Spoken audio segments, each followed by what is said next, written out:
জামালপুরের সরিষাবাড়ী উপজেলা স্বাস্থ্য কমপ্লেক্সে অভিযান পরিচালনা করেছে দুদক। শনিবার সকালে অভিযানে দুদক জামালপুর সম্মানিত জেলা কার্যালয়ে অভিযান পরিচালনা করা হয়।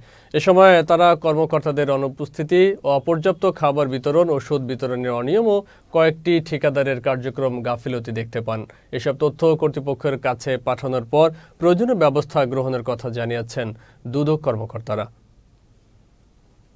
খাবারের বিষয়টা আমাদের কাছে সুনির্দিষ্টভাবে প্রমাণিত হয় যে খাবার যে তারা যথোপযুক্ত যে পরিমাণ খাবার দেওয়ার কথা ছিল একটা প্রতি রোগীদের দুপুর এবং রাতের মিলে 210 গ্রাম খাবারের কথা, সেখানে আমরা মাত্র 112 গ্রাম অর্থাৎ অর্ধেক পরিমাণ আম, এখানে তাদেরকে দেওয়া হচ্ছে। এছাড়াও আমরা ওষুধ যে কাউন্টার আছে সেখানে গিয়েও আরো কিছু বিষয় আমাদেরকে অনিয়মের বিষয় আমাদের কাছে প্রতীয়মান হয়। সার্বিক বিষয়ে আমরা এখান থেকে তথ্য প্রমাণ কালেক্ট করব। ওনাদেরকে চাহিদা দিয়েছি যে এই বিষয়গুলো আমরা যাচাই বাছাই করে পূর্ণাঙ্গ আকারে একটা প্রতিবেদন আমাদের কমিশন বরাবর প্রধান কার্যালয়ে